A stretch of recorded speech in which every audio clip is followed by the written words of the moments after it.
जिसु जीवित पुनरुत्थित गाओ जय गीत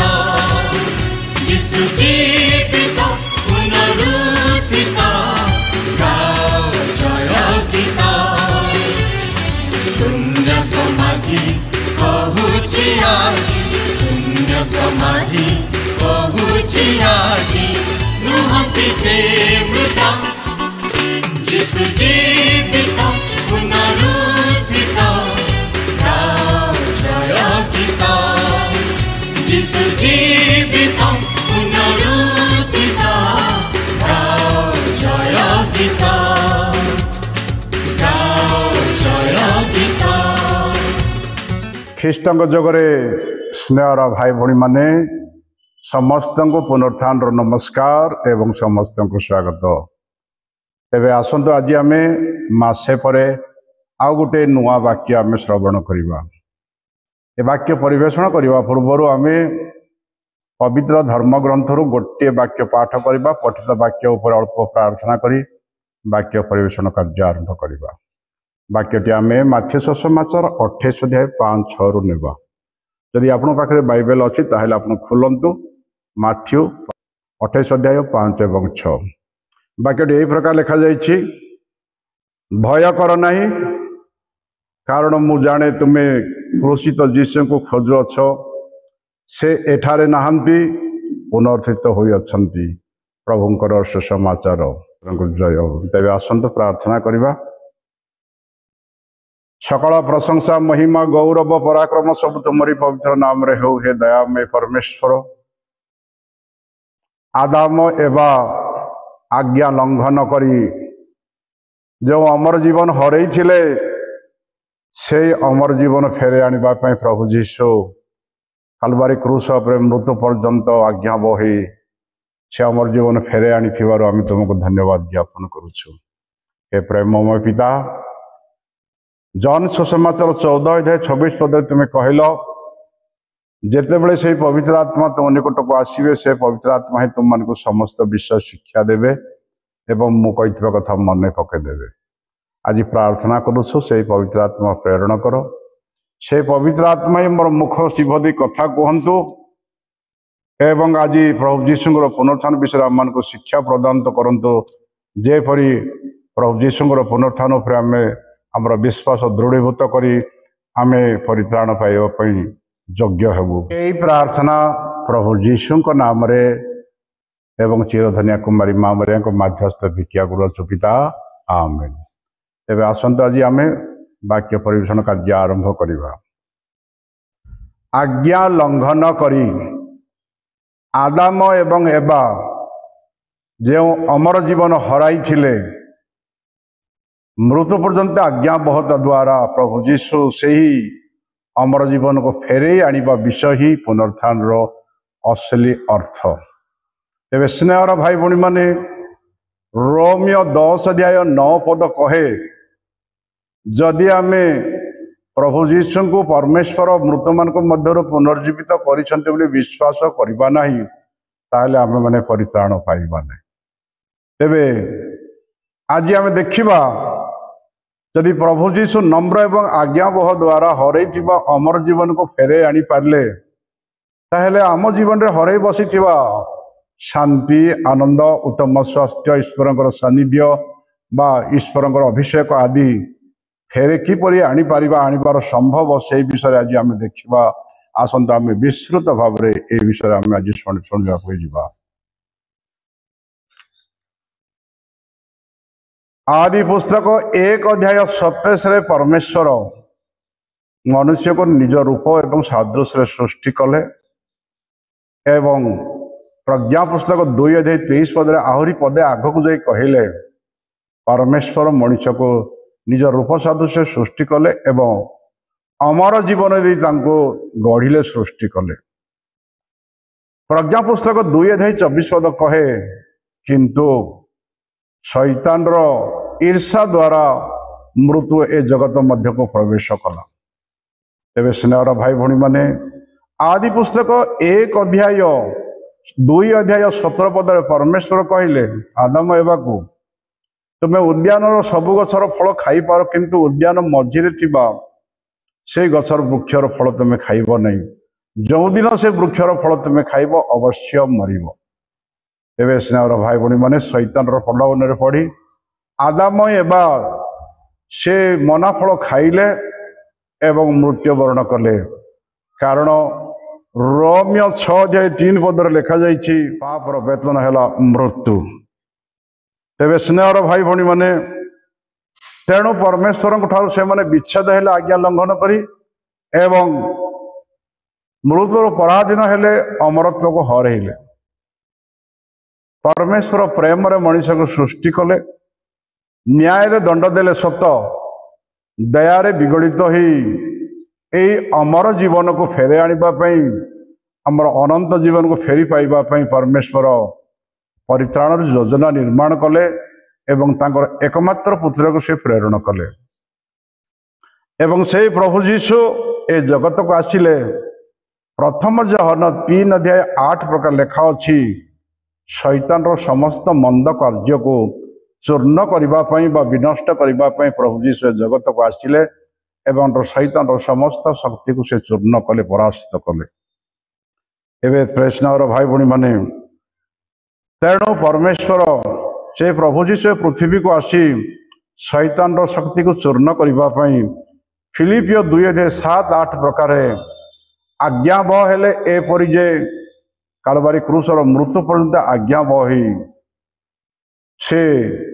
आमर अमर जीवन को फेरे आणले शैतान शक्ति को परास्त कले। तेणु फिलिपियो 2:7-8 2:9 एवं 11 परमेश्वर जीशुंकर आज्ञाबहता नम्रता प्रति परम संतुष्ट हेले एवं तांकर नाम को अतिष्ट उन्नत कले जेपरी स्वर्ग एवं मर्त्य एवं पाताल समस्त नाम समस्त जानू जीशुंकर नाम तले नत हेबो एवं सकल जीवा प्रभु जीशु को ख्रीष्ट बोली स्वीकार करिवे। तेरे स्नेहर भाई भणी माने तेणु प्रथम कोरिन्थियो 15:27 प्रकार परमेश्वर प्रभु जीशुंकर नम्रता एवं आज्ञाबहता द्वारा परम संतुष्ट हेले एवं सबु किछि को सी प्रभु जीशुंकर पाद तले बसीभूत कले। एपरि जे प्रथम कोरिन्थियो 15:26 आमर शेष शत्रु मृत्यु को मध्य जीशुंकर पाद तले बसीभूत कले। तेणु प्रभु जीशु जो कही माथ्यू सुसमाचार 16:21 प्रकार से आगु भाववाणी करते जे मु 3 दिन पर मृत मान मध्य पुनर्जीवित हेबी बोली कही एवं से भविष्य वाणी प्रकार माथ्यू सुसमाचार 28:5-6 प्रभु जीशु मृत मान मध्य तृतीय दिन में पुनर्थित हेले। तेणु जो मेरी मागिदेले ना जड़े नारी जाइए दूत से कहले भय कर नहीं कारण मु जाने तुम्हें क्रूसविद जीशु को खोजु अछ से एठारे नहांती जे पुनर्थित होई अछंती जाओ गालीली को जाओ तांकर शिष्य मान को तुम्हें यह विषय जनाओ। एवं से माथ्यू सुसमाचार आपणकर 28:13 आम देखा पाऊँ जे से देखले शून्य कबर देखिले 28:5 देखिले से कहले एवं माथ्यू सुसमाचार 28:9 पदरे मेरी मागिदेले ना एवं से नारी गालीली को जीवा बाटरे ही प्रभु जीशु से को दर्शन देले एवं से नारी 2 जन प्रभु जीशु को पाद धरी प्रणाम करने को सुजोग पाई। तेरे स्नेहर भाई भणी माने तेणु लेखा जाइछि जे प्रथम कोरिन्थियो 15:20 पद लेखा जाइछि जे मृत्यु मान मध्य प्रथम फल होचंती प्रभु जीशु ख्रीष्ट। तेरे स्नेहर भाई भणी माने ए जो प्रभु जीशु आपणकर रोमियो 10:9 पद लेखा जाइछि जो माने प्रभु जीशु को परमेश्वर मृत्यु मान मध्य पुनर्जीवित कर विश्वास करेंगे एवं मुखरे घोषणा करेंगे जे प्रभु जीशु ख्रीष्ट बोली से माने ही परित्राण पाइबे बोली आम धर्मशास्त्र लेखा जाइछि। तेरे स्नेहर भाई भणी माने तेणु जॉन सुसमाचार 20:31 पद लेखा जाइछि जे प्रभु जीशुंकर पुनरुत्थान विषय गुड़िक विभिन्न पद पर्व बाइबल विभिन्न स्थान लेखा जाइछि कारण जेपरि समस्ते ताको शुणिबे पढ़े मनन करेंगे चिंतन करेंगे एवं समस्ते प्रभु जीशु को विश्वास करेंगे जे पिता परमेश्वर प्रभु जीशु को मृत मान मध्य पुनर्थित कर विश्वास करेंगे एवं से विश्वास द्वारा ही से माने परित्राण पाइबे। तेणु स्नेहर भाई भणी माने आमे आज प्रभु जीशुंकर पुनर्त्थान विषय बाइबल रे विभिन्न स्थान रे विभिन्न जगार विभिन्न व्यक्ति मान को प्रभु जीशु दर्शन देले से सब पद पर्व आम गोटी गोटी करी किछिटा कहवा जहाँफल आपण मैंने से पद पर्व को बारंबार पढ़ा द्वारा शुणा द्वारा मनन करने द्वारा चिंतन करने द्वारा ही प्रभु जीशुଙ୍କର पुनर्त्थान विषय आम विश्वास सुदृढ़ हेबो एवं आम मनरे जो भय अच्छी मरणर भय से मरण भय दूर हेबो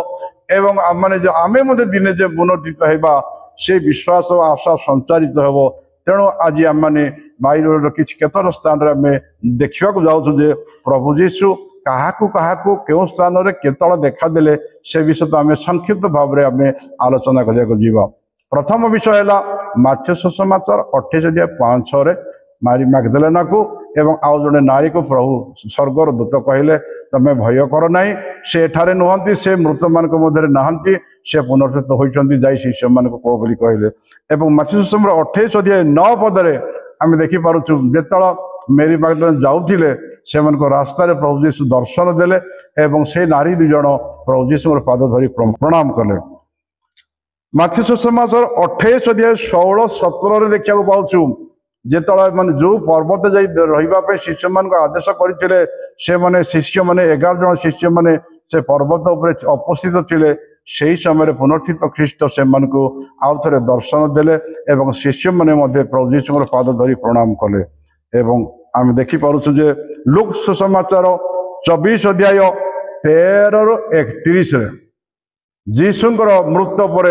शिष्य माने भयभीत हेले दुख कले हताश निराश जीवन यापन करुले एवं तन्मध्यरु दुई जन शिष्य जेरूसलेम रो एमाउस जाउथिले एमाउस जीवा बाटर प्रभु जीशु से जीवा बाटर मिशीगले से हठात चिन्ह पारे ना कि संध्या समय प्रभु जीशु से शिष्य मान को घर को जाइए संध्या भोजन समय रोटी भांगिले एवं रोटी भांगु भांगु रोटी खाइले से समय से शिष्य मान आखि खोलीगला से प्रभु जीशु को चिन्ह पारे एवं रोटी खंडे से भोजन करू करू से प्रभु जीशु अदृश्य हो गले। तेरे स्नेहर भाई भणी माने एवं लूक सुसमाचार 24:36 एवं 39 प्रभु जीशु पुणी से शिष्य मान को दर्शन देले समुद्र कूल एवं सी प्रभु जीशु कहले देख मोर हाथ एवं गोड़ देख तुम्हें मत कहीं भावुच आत्मा भावी कारण आत्मा कौन सी आत्मा मानकर मांस एवं हाड़र शरीर न थाए कि देख मोर अस्थि एवं मांसर हाथ गोड़ देख बोली प्रभु जीशु से देखी से सन्देह को मुझे दूर करते। एवं लोक सुसमाचार 24:42 एवं 43 पद आम देखा पाचु प्रभु जीशु पुणी आउ थे शिष्य मान को देखिले एवं शिष्य मान को पचारे से सन्देह है जे से जीशु को प्रकृत में पुनर्थित ख्रीष्ट को देखुंट ना जीशु आत्मा को देखुं जो ये प्रकार से सन्देह कले प्रभु जीशु शिष्य मान कहले तुम मान पाखे खाइबा जिनस कौन अच्छी एवं से गोटे भजा माछ आक टिके महू देले प्रभु जीशु से भजा माछ एवं महू को भोजन कले एवं प्रभु जीशु तापर अदृश्य हेले। तेरे स्नेहर भाई भणी माने अनेक प्रकार प्रभु जीशु दर्शन विभिन्न स्थान दर्शन देइछंती। ठीक से बड़ी जॉन सुसमाचार 20:26 एवं 27 20:19 पदरे शिष्य माने भयभीत जिहुदी मान सादुसी फारुसी मान जाजक महाजाज मान भयभीत रुद्ध द्वार घर भितर थिले प्रभु जीशु हठात 10 जन थिले से 10 जन शिष्य मान मझे हठात से उपस्थित ठिया हेले कहले तुम मान शांति हो एवं से मान सांत्वना देले कहले एवं से शिष्य माने जेतेबेले से समय साधु थमा से गहन नथिले जीशु अदृश्य ही चलीगला परे अन्य शिष्य माने थमास को कहले आमे पुनर्थित ख्रीष्ट को देखीचु किंतु समाज कहले मु जो पर्यंत प्रभु जीशुर क्षत चिन्ह एवं तांकर बक्षर जो कटा जगह जदि मु आंगुठी देई नाही से पर्यंत मु विश्वास करि परिबि नै। तेणु आपणकर से माथ्यू जॉन सुसमाचार 20:26 एवं 27 लेखा जाइछि 7 दिन पर जेतल 11 जन शिष्य थिले साधु थमास को समेत 11 जन थिले प्रभु जीशु आउ थे से प्रवेश घर रुद्ध द्वार मध्य प्रवेश कहले तुम मानकर शांति हो एवं प्रभु जीशु कहले थॉमस समस्त सन्देह को दूर करी थॉमस कहले यीशु थॉमस को कहले थॉमस आस तुम आंगुठी बढ़ाओ मोर क्षत ही देख मोर क्षत मोर हाथर क्षत देख एवं मोर बक्षर थी कटा दाग तुम आंगुठी दियो एवं सेतल थॉमस विश्वास कले एवं कहले हे मोर ईश्वर हे मोर प्रभु तेज स्नेहर भाई भणी वास्तविक प्रभु यीशु आपण मान मृत पर दर्शन देइछंती एवं आज आम देखु जॉन सुसमाचार 21 अध्याय 1 एवं 13 रे प्रभु यीशु आउ थे 7 जन शिष्य मान को टिगिरिया उपकूल समुद्र कूल प्रभु यीशु दर्शन देले एवं से मन को कहले तुम मानकर कौन किसी माछ धरीच बोली पचारे से किसी धरी ना किंतु प्रभु यीशु कोईला रे निया लगे एवं से माने माछ धरी नथिले किंतु माछ धरला परे किछि माछ देले प्रभु यीशु रोटी एवं माछ से निया रे पुड़ेले एवं शिष्य मान को देवार आज आम देखा पद पर्व आम देखा पाऊँ तेज स्नेहर भाई भूणी मैंने प्रभु यीशु वास्तविक तृतीय दिन में मृत्यु मान पुनर्थित होती एवं प्रभु यीशु जीवित अवस्था अच्छा तेणु आम कौन प्रकार सन्देह न करी से प्रभु यीशु पुनर्त्थान ठारे पता परमेश्वर जेपरी प्रभु यीशु मृत्यु मान पुनर्थित कर विश्वास कले ही आम मैंने परित्राण पाइबा बोली आम मान को रोमियो 10 अध्याय 9 पद लिखा जाइए तेणु आपण मैंने यही भल्यूम रे भल भाव शुणी बोली मुझे धन्यवाद देउछंती गुड हियरिंग देइछंती अवशिष्ट आमे वॉल्यूम 2 रे शुणवा गुड हियरिंग देइथिबारो आपण मानको समस्त को धन्यवाद जय जीशु।